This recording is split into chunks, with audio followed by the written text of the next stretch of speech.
কি কইছো আত্মীয় স্বজনের কথা? যখন তুমি পুরানো নতুন অবস্থায় বিদেশ যাইবা বা যাইতা কইবা, তুমি প্রত্যেকটি আত্মীয় স্বজনের দর যাইবা,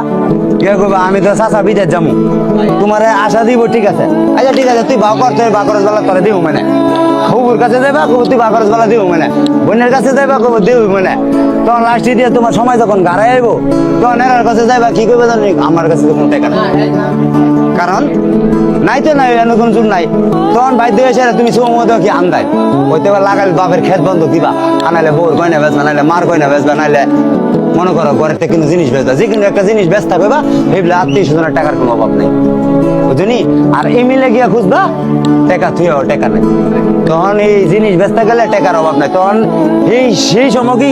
মনে চাইবো যে এই আত্মীয় স্বজনের কাছে আমি এই জিনিসটা বেশি বেচছি, ওই যদি যেমন লাগে তাহলে আমি বাইরে বেচা যাবো,